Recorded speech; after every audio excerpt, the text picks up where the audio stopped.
নমস্কার, আমি অচিন্ত মল্লিক, একজন যোগ্য গ্রুপ সি কর্মচারী ছিলাম এপ্রিলের 3 তারিখের আগে পর্যন্ত।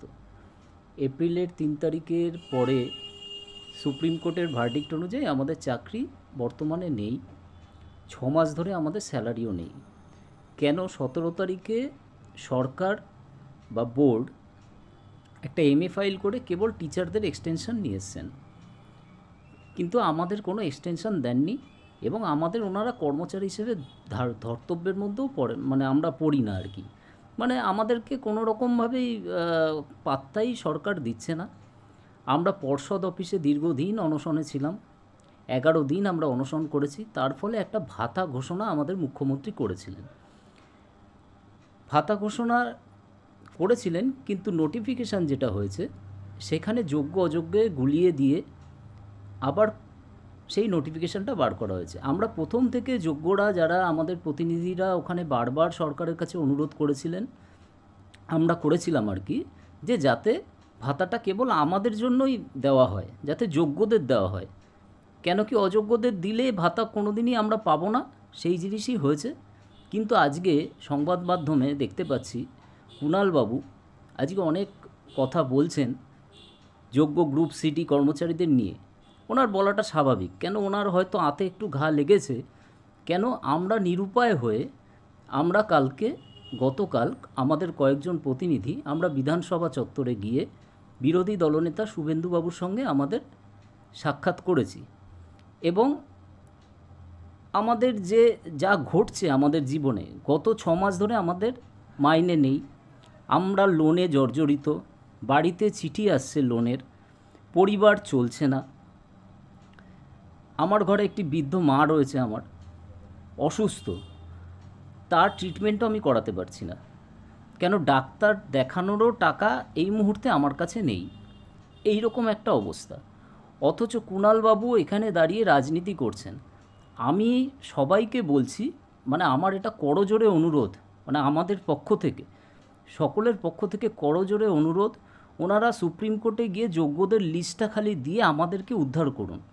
7 বছর তো আমরা আপনাদেরকেই সার্ভিস দিয়েছি, আপনাদের ডিপার্টমেন্টেই আমরা কাজ করেছি এবং রাজ্য সরকারের সমস্ত রকম প্রকল্প আমরাই রূপায়ণ করেছি। তো আজকে দাঁড়িয়ে এরকম বিমাতৃসুলভ আচরণ আজকে আমাদের সঙ্গে করা হচ্ছে এবং কুণালবাবু সর্বসমক্ষে বলছেন যে আমাদের রাজনীতিতে টেনে আনছেন। আমরা রাজনীতি করতে চাই না।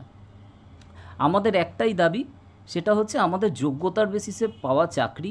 7-10 বছর আগে আমরা যেভাবে পরীক্ষা এসএসসি বা বোর্ড অর্গানাইজ করেছিল সেইভাবে নিয়ম মেনে প্রতিটা স্টেপ পার করে আমরা পরীক্ষা দিয়েছি। এর আগেও তদন্ত হয়েছে, 3বার অ্যাসিড টেস্টে আমরা উত্তীর্ণ।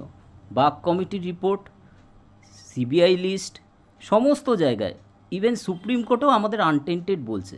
কিন্তু আপনাদের জন্য কেবলমাত্র আপনারা লিস্টই কেবলমাত্র দিচ্ছেন না, সার্টিফাইড লিস্ট, আনটেন্টেডদের সার্টিফাইড লিস্ট আপনারা দিলে পরে নতুন করে আইএ ফাইলিং করে আপনারা দিয়ে দিন এবং আমাদেরকে উদ্ধার করুন।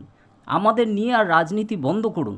আমরা মানে এরপরে আমাদের আর চলছে না, আমাদের মরা ছাড়া, মানে নিজেদের আত্মহত্যা ছাড়া আর কোনো উপায় থাকবে না। সেই জায়গা থেকে আমরা বারে বারে বলছি, আপনাদেরকে অনুরোধ করছি, দরকার পড়লে আমরা তো বহুবার চাইছি যে মুখ্যমন্ত্রী আসুন এবং আমাদের অবস্থার কিছু একটা সমাধান করুন। সেক্ষেত্রেও তো না মুখ্যমন্ত্রী না শিক্ষামন্ত্রী ব্রাত্যবাবু কোনো কথা শুনছেন না, চেয়ারম্যান ফোন ধরা বন্ধ করে দিয়েছেন, কোনো আধিকারিক কোনো কথা শুনছেন না। তো এই মতো অবস্থায় আমরা কি করব? উল্টে আমাদেরকে নিয়ে নানা রকম দোষারোপ করা হচ্ছে এবং রাজনীতি করা হচ্ছে। যেহেতু আমরা গতকাল বিধানসভায় গেছিলাম, আমরা তো নিরুপায়, আমরা তো বহুবার আপনাদের সঙ্গে কমিউনিকেট করার চেষ্টা করেছি, আপনারা অনেক আশ্বাসবাণী দিয়েছেন, তারপরেও তো আমাদের কোনো সমস্যার সমাধান হয়নি। আজকে যে পরিস্থিতিতে দাঁড়িয়ে আমরা রয়েছি, সেই পরিস্থিতিতে একটা স্বাভাবিক সুস্থভাবে থাকা মানুষ কি থাকতে পারে? এটা সবার উদ্দেশ্যে, কুণালবাবুর উদ্দেশ্যেও আমি বলছি। তা আপনারা মানবিক হন এবং আমাদের সমস্যার সমাধান করুন। গত 6 মাস ধরে দেখুন আমাদের কোনো বেতন নেই এবং আপনারা আমাদেরকে পরীক্ষা পদ্ধতির মধ্যে ঠেলে দিচ্ছেন। 10 বছর আগে আমার যা প্রিপারেশান ছিল, এখন আমি এই ফ্যামিলি টানবো না এই বৃদ্ধ মায়ের চিকিৎসা করব, না ইএমআই দেব, না আমি এখন পড়াশোনা করব? কিভাবে পরীক্ষায় উত্তীর্ণ হব আমি? রিটেনই তো কোয়ালিফাই করতে পারবো না, আমি তো বাদ হয়ে যাব। তে পরীক্ষার পদ্ধতিতে আপনারা জোর করে বসাচ্ছেন। আপনারা সুপ্রিম কোর্টে যান, গিয়ে যোগ্যর সার্টিফাইড লিস্টটা দিন এবং আমাদেরকে উদ্ধার করুন। এটাই করজোড়ে নিবেদন। আমাদের নিয়ে রাজনীতি বন্ধ করুন।